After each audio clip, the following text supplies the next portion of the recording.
আপনি যদি আমাকে জিজ্ঞেস করেন, আমার পার্সোনাল ম্যাটার হলো যে আমি অনেক আগেই এটা ইন্টারন্যাশনাল কোর্ট অফ জাস্টিসে চলে যেতাম হেগে। এর কারণ হলো এখানে শুধুমাত্র আমি আমার ন্যায্য পানি চাইতাম না, আমি যেটা চাইতাম যে আমার সঙ্গে তার যে চুক্তি ছিল, ফার্স্ট সেই গঙ্গা পানি চুক্তি, সেই চুক্তি থেকে আজ অবধি এই চুক্তি না পালন করার কারণে আমার এই ক্ষতি হয়েছে, ক্ষতিপূরণ চাইতাম ভারতের কাছে। আর আরেকটা ভালো চুক্তি, দেশ তো একটা বড় অংশ মরুকরণ হয়েছে, 6 কোটি মানুষ ক্ষতিগ্রস্ত হয়েছে, বছর পর বছর ধরে আমরা। এখন মূল ব্যাপার হলো যে এখন বাংলাদেশে যে প্রেক্ষাপট যাচ্ছে, সেই প্রেক্ষাপটে আপনি নিশ্চিত ধরে রাখেন যে এই সরকারের সাথে ভারত একটা ভালো চুক্তি করবে না।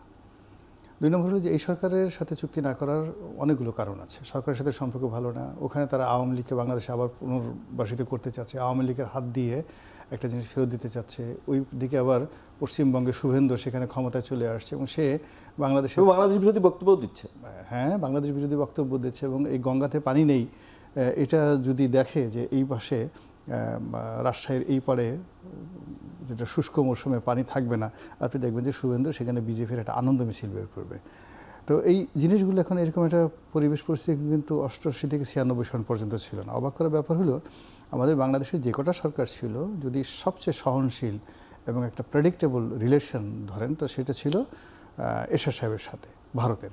মানে he is the byproduct of Ershad, মানে Ershad is the byproduct of India তো ছিল। ফলে সেই এরশাদের জামানাতে উইদাউট চুক্তি ছাড়া তখন আমাদের যে দুর্ভোগ দুর্দশা হয়েছিল, আমার যতটুকু মনে পড়ে তখন আমি সংবাদপত্রের সাথে জড়িত, চাকরি করি এই জায়গাতে।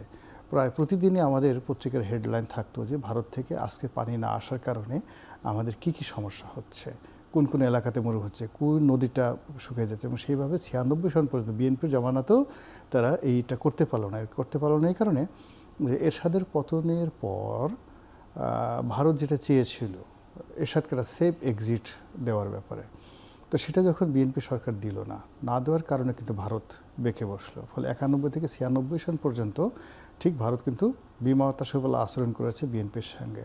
ফলে ওই যে চুক্তিটা, যেটা এরশাদ মনে করছিল তার সাথে তো ভারতের যে সম্পর্ক আছে এটা দরকার নেই, এমনি দিয়ে দেবে, তো ওটা 88 সন পর্যন্ত এমন সমস্যা হয়নি। 91 থেকে 96 পর্যন্ত it was disaster, just like a disaster. একটা বিখ্যাত উক্তি শেখ হাসিনার, অনেকেই বলেন যে খালেদা জিয়া নাকি সে সময় ভারত সফরে গিয়ে গঙ্গার পানি বন্টনের ইস্যুটি তুলতে ভুলে গিয়েছিলেন, এরকম অভিযোগ শেখ হাসিনা যখন উনি যদি ভুলে না গিয়ে যদি থাকতো এটা কাজ হতো না। বিকজ ভারত একটা সিস্টেমে চলে, চাণক্য নীতিতে চলে, বহু প্রাচীন 5000 বছরের প্রাচীন একটা রাজনৈতিক কৃষ্টি এবং কালচার সমৃদ্ধ একটা দেশ।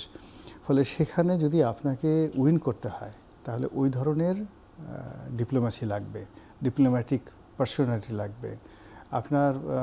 আমাদের যেমন তাদের সাথে আমাদের যে ইন্টারকানেক্টিভিটি, এমন একটা অবস্থায় থাকতে হবে যে না আমরা মানে ভারতের অর্থনীতির যে কোনো একটা জায়গাতে আমরা হিট করতে পারবো, হিট অ্যান্ড হার্ট। মানে একটু যুক্ত করি, 91 থেকে 96 যেমন ছিল তার চেয়ে খুব ভালো অবস্থা এখন তো নাই, তার মানে কি আমরা আবার তার সাথে আরও খারাপ অবস্থায় আছি।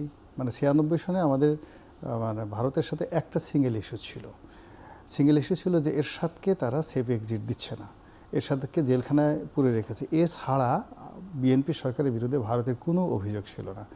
তাদের যে মূল অভিযোগটা ছিল 2001 সনে, অর্থাৎ যখন এই যে বাংলাদেশের 10 ট্রাকের ব্যাপার স্যাপার আসলো, তখন ছিল ওই সমস্যাগুলো, জঙ্গিবাদ। আপনি কি আশাবাদী নন একটা ভালো চুক্তি হওয়ার ব্যাপারে? এই সরকারের একেবারে এখানে আশাবাদী হওয়ার কোনো নাই, মানে যাকে বলে এখানে যদি আশাবাদী হই এটা নির্বুদ্ধিত হবে। এবং আপনাকে খুশি করার জন্য আপনার অনুষ্ঠানে আমাকে ডাকছেন, এই জন্য আপনারা আমাকে দেখে দেখে হাসতেছেন, এই জন্য আপনাকে খুশি করার জন্য আমাকে কিছু কথা বলা দরকার, এরকম কথা হবে। কিন্তু ইন জেনারেল আপনি যদি রিয়েলিটি ধরেন, এই মুহূর্তে বিএনপি সরকারের যে কোনো দুর্ভোগ দেখলে, দুর্দশা দেখলে দিল্লি খুশি হবে। এই অবস্থায় যদি তারেক রহমান সাহেবের কোনো বিপদ দেখে তাহলে শুভেন্দু খুশি হবে। তো তারা সেই যে রাজনীতিগুলো তারা চলছে, আর যেহেতু বিষয়টা এমন না যে তাদের কাছে এটা এক্সট্রা সারপ্লাস, এটা যদি তাদেরকে দিতে হয় তাহলে তাদের দেশকে বঞ্চিত করে দিতে হবে। ফলে এখানে বাংলাদেশ মরলো বাঁচলো এগুলো নিয়ে ভারত চিন্তা করবে না, কখনো তারা চিন্তা করবে না। তারা তাদের মতো করে বাংলাদেশকে বিপদে ফেলতে, সরকারকে বিপদে ফেলতে, তাদের পছন্দের মানুষকে আবার ক্ষমতায় ফিরাতে, তাদের সেই আগের সেই রমরমা ভাব, ভারতীয় দাদাদের যে স্বামী স্ত্রীর সম্পর্ক, এখানে যা কিছু তারা মানে ওই সময়টাতে 2008 থেকে একেবারে 24 পর্যন্ত ভারত তো বাংলাদেশকে যেভাবে মানে ব্যবহার করেছে অ্যাজ লাইক মানে they are getting everything without paying nothing. আচ্ছা, তো এই জায়গাতে তো সব মিলে আপনি আশাবাদী নন একেবারেই যে আসলে একটা ভালো চুক্তি আমরা এই সময় করতে পারবো? এটা যদি আবার বঞ্চনার ইতিহাস দীর্ঘ হবে, এটা যদি আপনার ধরেন কোনো অ্যাক্সিডেন্ট ঘটে, অর্থাৎ হঠাৎ মোদি স্বপ্ন দেখলো যে আকাশ থেকে বিরাট এক দেবতা আসছে, বিরাট এক গদা হাতে, এবং বললো যে বাংলাদেশের সঙ্গে তাড়াতাড়ি পানি চুক্তি কর, নাচেত কালকে সকালবেলা তোর অবস্থা খুব খারাপ হবে এবং তুই বাঁচবি না, মরে যাবি। এবং সকালবেলা উঠে এসে সাথে সাথে অজিত দোভালকে বললো যে এখন বাংলাদেশে যাও, গিয়ে বাংলাদেশের যে পররাষ্ট্রমন্ত্রী আছে তার হাতে পায়ে ধরো, হাতে পায়ে ধরে তাকে যেভাবে হোক রাজি করাও একটা পানি চুক্তি করার জন্য। এরকম যদি অলৌকিক কিছু ঘটনা ঘটে, it is a different history. Otherwise আমি অন্য কোনো প্র্যাকটিক্যাল কিছু দেখছি না। ধন্যবাদ গোলাম মাওলা রানী।